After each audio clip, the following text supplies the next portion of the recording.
Welcome to Dark Psychology World Channel. What we bring is the 38 letters from J.D. Rockefeller to his son, perspectives, ideology, and wisdom. Letter 31, let money realize its value. Dear John, Mr. Charles has left us forever. This makes me sad. Mr. Charles. She has always been a very kind woman. He is charitable. Keep using your hard-earned money to help those compatriots who are in the nightmare of poverty.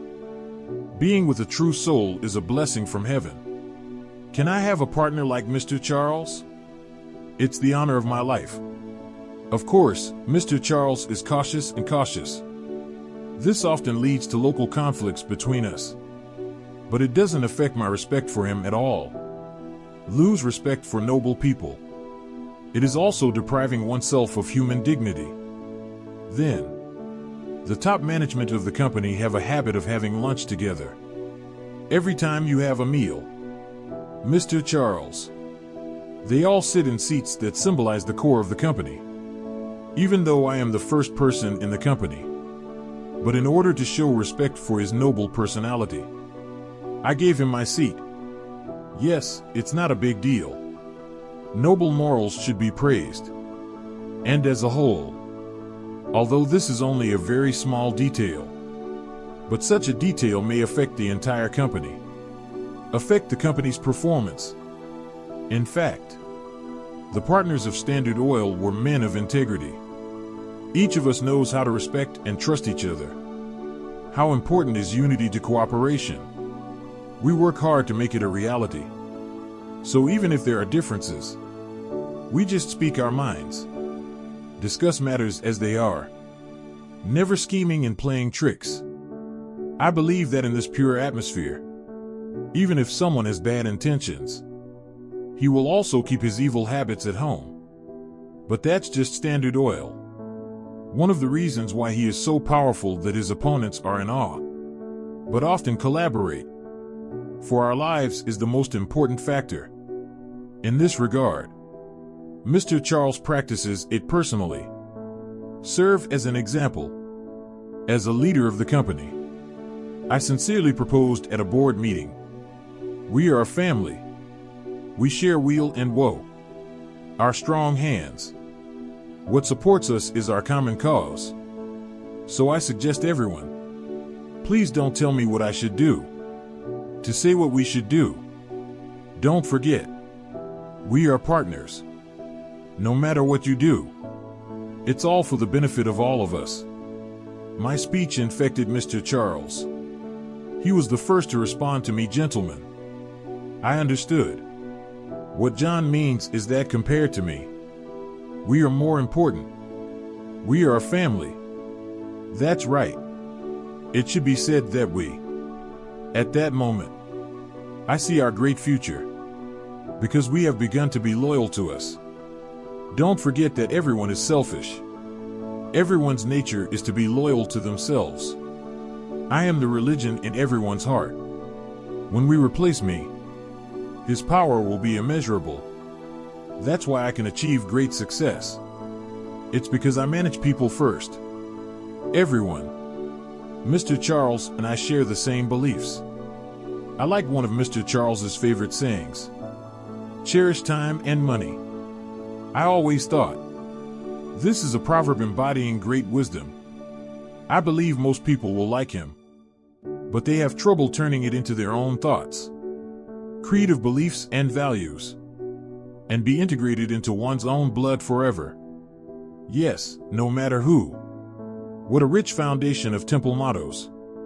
No matter how brilliant his insights are. If failure to take advantage of every real opportunity to act. His character cannot be affected by good influences.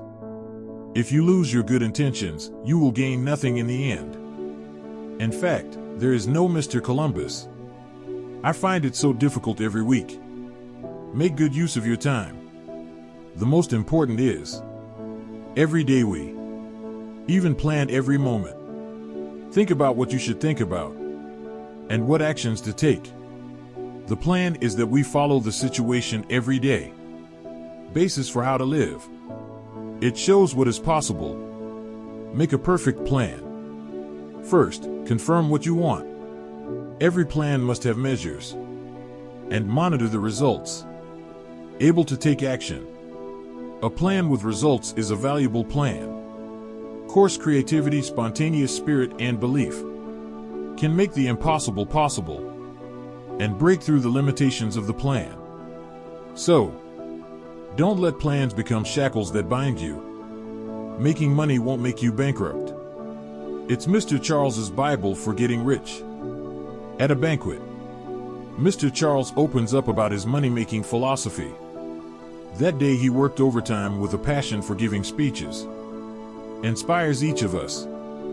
He told us all, there are two kinds of people in the world who will never be rich. The first type is those who enjoy themselves in time. They like to live a glamorous life. Interested in luxury goods like flies biting rotten meat. They spend extravagantly. Do your best to collect exquisite clothing, expensive car, luxury residence, and expensive artworks. This life is really charming. But he lacks rationality. The carpe diem lacks such vigilance. They are looking for ways to increase their debt. They will become poor car slaves and house slaves. And once it goes bankrupt, they're finished. The second type of person. People who like to save money. It's safe to keep money in the bank.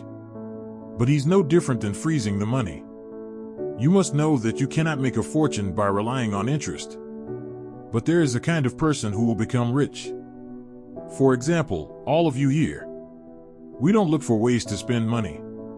We look for ways to cultivate and manage a variety of investments. Because we know wealth can be used to breed more money. We will invest the money, create more wealth. But we still need to know. Let every penny bring benefits. This is just like John's consistent business principles. Make him worth every penny. Mr. Charles's speech received warm applause.